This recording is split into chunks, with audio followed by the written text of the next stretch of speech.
గ్రామీణ ప్రాంత ఆర్థిక కార్యకలాపాలను బలోపేతం చేయడం కోసం వ్యవసాయ వ్యర్థాలను ఇంధనంగా మార్చడమే కాకుండా శిలాజ ఇంధనాలకు ప్రత్యామ్నాయంగా పనిచేస్తూ వాతావరణ కాలుష్యాన్ని తగ్గించే పరిశ్రమలు నెలకొల్పాలనే ఉద్దేశంతో నేడు ఇక్కడ అంగరంగ వైభవంగా ఏర్పాటు చేసినటువంటి ఈ విశ్వ సముద్ర ఇథనాల్ ప్రాజెక్టును ప్రారంభించిన ముఖ్యమంత్రి వర్యులు మరియు పాఠశాల గోశాల ప్రారంభించిన వారికి సభాముఖంగా ధన్యవాదాలు తెలియజేసుకుంటూ వారి యొక్క అమూల్యమైన సందేశాన్ని ఇవ్వాల్సిందిగా సగౌరవంగా వారిని కోరుతూ ఉన్నాం. Please welcome sir.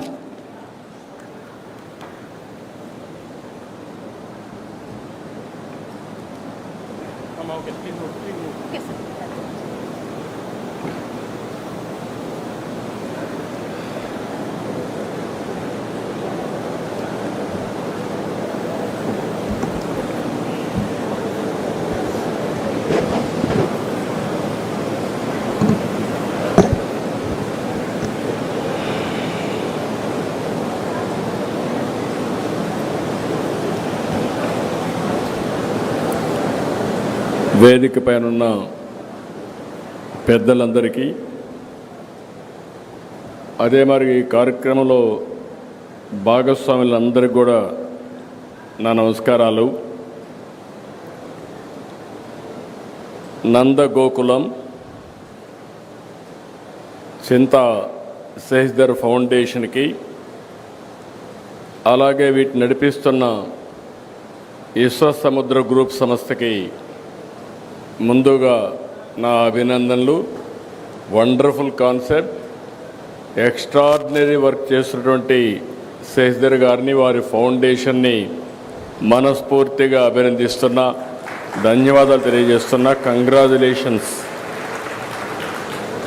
ఇప్పుడే నేను నందగోకులం ప్రాంగణంలో 3 ప్రాజెక్టులు చూశాను. ఒకటి రైతులు,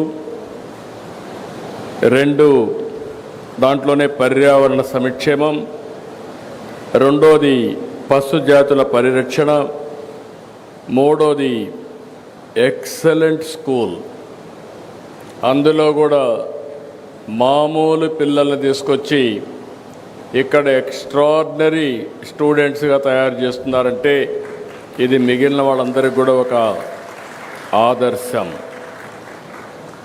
ఈరోజు ఇక్కడ చూసినప్పుడు విశ్వ సముద్ర bio energy ethanol plant, Nandagokulam save the bull, Nandagokulam life school, ఈ 3ంటిని ఈరోజు నేను ఇనాగరేట్ చేయడం నాకు ఒక నూతనమైన ఎక్స్పీరియన్స్. ఇలాంటి ఒక మంచి కాన్సెప్ట్ని క్రియేట్ చేయడమే కాకుండా ఒక ఇన్నోవేటివ్ కాన్సెప్ట్తో ముందుకు పోతున్నటువంటి చింతా శశిధర్ ఫౌండేషన్ని రాష్ట్ర ప్రభుత్వం తరపున మరొక్కసారి అభినందిస్తున్నాను. 24 ఎకరాల విస్తీర్ణం ఇక్కడ ఏర్పాటైంది. ఒక పక్క బయో ఎనర్జీ ఎథనాల్ ప్లాంట్, ఇందులో 200 లీటర్ల ఎథనాల్ ఉత్పత్తి చేయాలని లక్ష్యంతో 15,000 టన్నులకు పాడైన బియ్యం వంటి నూకలన్నీ కూడా తీసుకొచ్చి ఇక్కడ ఎథనాల్ తయారు చేస్తున్నారు.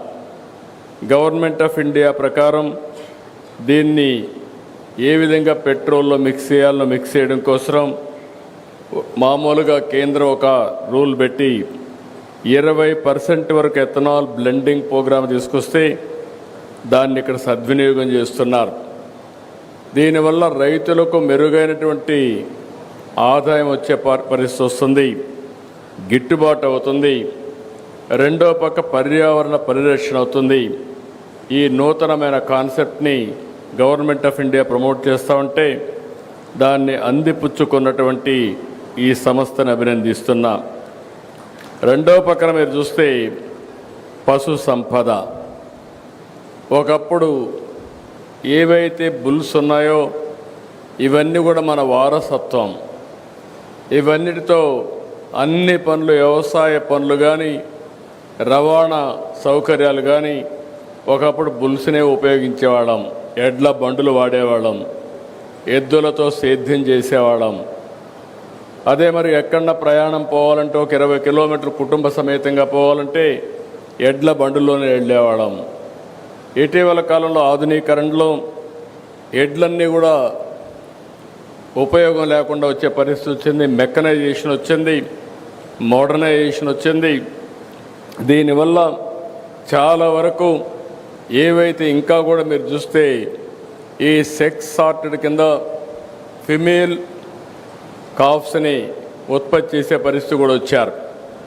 దీనివల్ల వీటిని చాలా వరకు ఇగ్నోర్ చేయడం, ఎక్కడన్నా ఉన్నా కూడా దాన్ని సరిగా ఉపయోగించుకోలేని పరిస్థితి వస్తే ఒక వినూత్నమైన కార్యక్రమాన్ని తీసుకొచ్చారు. ఆ కార్యక్రమంలో మీరు చూస్తే ఈరోజు ఇక్కడ వండర్ఫుల్గా నేను చూశాను, ఎడ్లతో బుల్స్తో కరెంట్ ఉత్పత్తి చేయడం.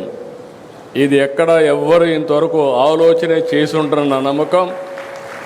నేను కూడా ఫస్ట్ టైం చెప్పినప్పుడు ది పవర్ ఆఫ్ బుల్ అంటే నాకు కూడా ఆశ్చర్యం వేసింది.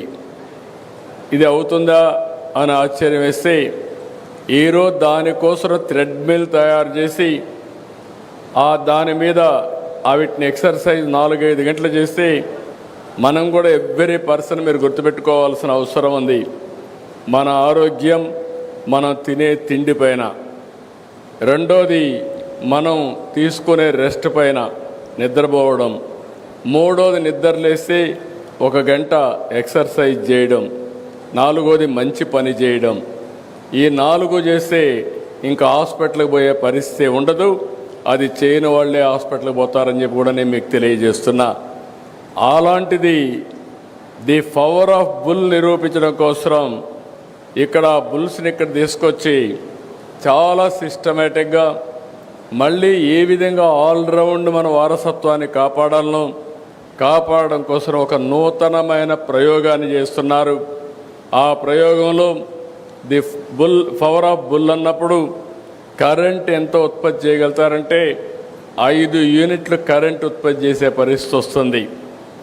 అదే మాదిరిగా 1 గంటకు 5 గంటల వరకు దాన్ని కూడా సైంటిఫిక్గా ఆలోచించి అది హెల్తీగా ఉండాలంటే ఎన్ని గంటలు ఎక్సర్సైజ్ చేయించాలనో అన్ని గంటలు చేయించి దాంట్లో నుంచి ఆదాయం సంపాదించడానికి ఒక వినూత్నమైన కార్యక్రమం. ఆ కార్యక్రమమే పవర్ జనరేషన్. మామూలుగా పవర్ జనరేషన్ అంటే ఒకప్పుడు ఎక్కడి నుంచో వచ్చేది, థర్మల్తోనే వచ్చేది. బొగ్గుతో కరెంటు తయారు చేసేవాళ్ళం, తర్వాత వాటర్తో తయారు చేయడం మొదలుపెట్టాం, తర్వాత ఎండతో కరెంటు చేయడం మొదలుపెట్టాం, గాలితో కరెంటు చేయడం మొదలుపెట్టాం. ఇప్పుడు బుల్స్తో కూడా కరెంటు తయారు చేసే పరిస్థితికి వచ్చామంటే ఇంట్లో కూర్చొని ఇది best innovation in the world అని చెప్పి మరొకసారి మీ అందరికీ తెలియజేస్తున్నా. దీనికి నాంది పలికి ఇంకో పక్క ఒంగోలు ఒకప్పుడు one of the best breed in the world. ఈరోజు ఒంగోలు బుల్ అనేది లేదు. అవన్నీ ఇక్కడి నుంచి వెళ్ళిపోయి బ్రెజిల్కి వెళ్తే బ్రెజిల్లో బ్రహ్మాండంగా ప్రొటెక్ట్ చేయడం కాకుండా ప్రమోట్ చేసి ఈరోజు ప్రపంచానికే బెస్ట్ బ్రీడ్ని వాళ్ళు ఇచ్చే పరిస్థితికి వచ్చారు. అదే మరి ఇక్కడ బ్రీడ్ ప్రొటెక్షన్ కూడా ఆలోచిస్తున్నారు. అదే సమయంలో ఇవి ఆయుర్వేదాలో ఏవైతే ఋగ్వేదం ఇవన్నిట్లో ఏవైతే ఉన్నాయో అవన్నీ కూడా స్టడీ చేసి హెల్త్కి మన కౌస్కి ఏ విధంగా సంబంధం ఉందో అలాంటి ఎక్సర్సైజ్ చేసే పరిస్థితికి వచ్చారు. ఈరోజు నందగోకులం సేవ్ ది బుల్ అనే కార్యక్రమం చాలా విశిష్టమైంది. 400కు పైగా ఎద్దులు, ఆవులు, దూడలు ఇక్కడ సంరక్షిస్తున్నారు. షెడ్ను కూడా చూశాను. మామూలుగా షెడ్ వేస్తే పశువులకేసే షెడ్ ఎప్పుడు కూడా నాసిరకం ఉంటుంది. ఆ షెడ్ కూడా హైట్ కానీ ఈరోజు మనం ఇక్కడ కూర్చుంటే చెమట వచ్చింది, కానీ ఆ గోకుల్ షెడ్కి వెళ్తే చెమట కాదు కదా, వాసన కూడా లేదంటే వన్ ఆఫ్ ది బెస్ట్ స్టాండర్డ్స్లో అక్కడ షెడ్ ఏర్పాటు చేశారు. దానికి మనస్ఫూర్తిగా అభినందిస్తున్నా. ఇంకో పక్క నందగోకులం లైఫ్ స్కూల్కు వెళ్ళాను. పిల్లలందరినీ చూశాను. ఆర్డినరీ పిల్లలు, మామూలుగా పేద పిల్లలు, ఆ పిల్లల్ని తీసుకొచ్చి ఈడ ట్రైనింగ్ ఇస్తున్నారు, బాగా ఇది చేస్తున్నారు. ఒక 5,000 రూపాయలు నెలకు ఆదాయం వచ్చే పేద కుటుంబాలు, ఎస్సీలు కావచ్చు, ఎస్టీలు కావచ్చు, ఇలాంటి వాళ్ళని ఐడెంటిఫై చేసి 3, 4, 5 వరకు ఇప్పుడు పెట్టారు. అప్ టు 10th వరకు తీసుకుపోయే పరిస్థితి వస్తున్నారు. అంటే మామూలు పిల్లల్ని ఎక్స్ట్రాడినరీ సిటిజన్స్గా తయారు చేయడానికి ఈరోజు ఇక్కడ ఈ ఫౌండేషన్ పనిచేస్తూ ఉంది. అదే కాకుండా నేను ఎప్పుడూ P4 మాట్లాడుతూ ఉంటాను. ఎందుకంటే ఒకప్పుడు మనం గుర్తుపెట్టుకోవాల్సింది పబ్లిక్ ప్రైవేట్ పార్ట్నర్షిప్తో సంపద క్రియేట్ చేశాం. ఆ సంపద వల్ల కొంతమంది పైకి వచ్చారు. ఈరోజు పైకి వచ్చిన వ్యక్తులు తిరిగి సమాజానికి ఇవ్వాల్సిన అవసరం ఉంది. ఆ సమాజానికి give back to the society. ఆ కార్యక్రమంలో శశిధర్ గారిని మీరు చూస్తే 19 ఎకరాలు ఇంటర్నేషనల్ స్టాండర్డ్స్. నేను పిల్లల్ని చూశాను, ఎంత కాన్ఫిడెంట్గా ఉన్నారంటే అంత కాన్ఫిడెంట్గా ఉన్నారు. ఒక 20 మంది ఉంటే ఎత్తుక్కోకుండా భవిష్యత్తులో నీవేమవుతావంటే వాళ్ళ యాంబిషన్ చాలా చక్కగా చెప్పగలిగారంటే, ఫస్ట్ ఆఫ్ ఆల్ నేను అభినందిస్తున్న చిన్న వయసులో ఒక ఆత్మవిశ్వాసాన్ని కలిగించిన ఈ ఫౌండేషన్ని మనస్ఫూర్తిగా అభినందిస్తున్నానని చెప్పి కూడా నేను మీకు తెలియజేస్తున్నా. ఇప్పటికే ఇలాంటివి మంచి కార్యక్రమాలతో ముందుకు పోతున్నారు. ఇలాంటి కార్యక్రమాల వల్ల నేను అందుకని ప్రతి ఒక్కరికి ఒక పిలుపు ఇస్తున్నా.